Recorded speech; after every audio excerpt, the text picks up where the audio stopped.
नमस्कार दोस्तों, आज बात करेंगे विधवा स्त्री से विवाह के योग कब कुंडली में निर्मित होते हैं, उसी की जानकारी आज हम देंगे।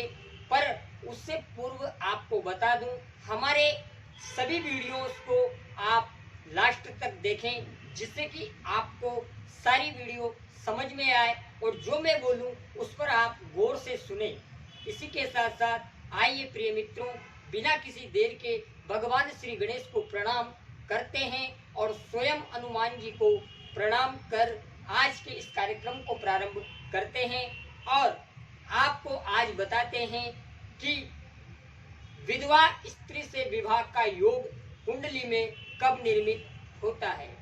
आप इस बात को सुनकर बिल्कुल भी ना घबराएं, क्योंकि आपकी कुंडली में अगर वो योग लागू है तभी वो बात लागू होगी, अन्यथा नहीं, क्योंकि प्रत्येक कुंडली अलग अलग सब्जेक्ट के साथ होती है। तो प्रिय साथियों, जैसा कि आप सभी जानते हैं, हमारे इस ब्रह्मांड में 9 ग्रह हैं।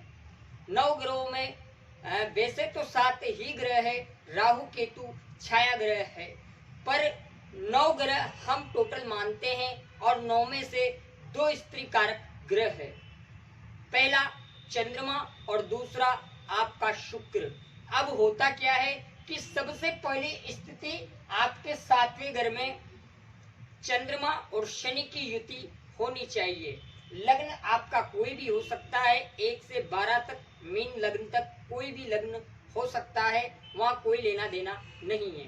परंतु शनि चंद्र की युति सप्तम में हो और लग्न में शुक्र देव विराजमान हो।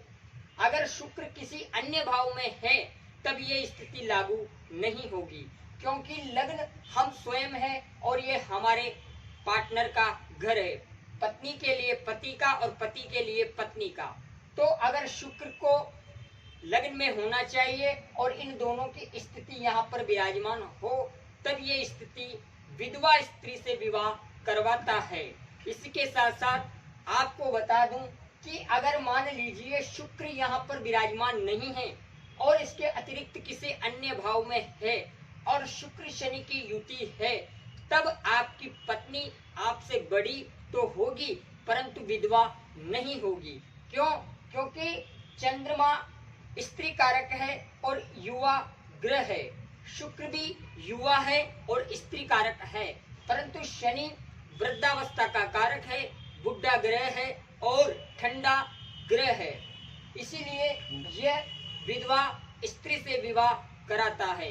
इसके बाद अगर इस स्थिति पर देवगुरु बृहस्पति की दृष्टियां पड़ जाए, तब ये स्थिति आपकी पत्रिका में लागू नहीं होगी। आपको घबराने की कहीं से कहीं तक कोई आवश्यकता नहीं है। ये बात आपके मनोरंजन के लिए मैंने आपको बताई है, क्योंकि ऐसी स्थितियां बहुत कम लागू होती है।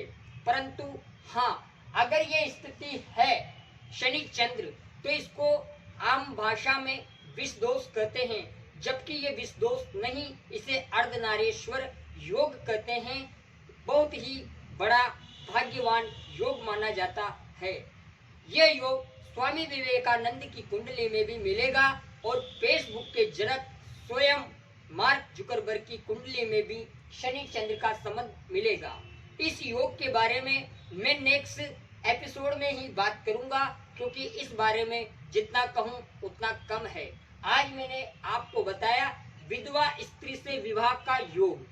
तो शुक्र लग्न में हो, शनि चंद्र की युति सप्तम में हो, तब ये योग निर्मित होगा। इसी के साथ अगर दूसरी शर्त पर बात करें, मान लीजिए आपका शुक्र यहाँ नहीं है और ये शुक्र सप्तम में आ जाए, तब इस स्थिति का निर्माण करेगा। लग्न में या तीनों की युति इस भाव में हो जाए, तब इस स्थिति का निर्माण करेगा।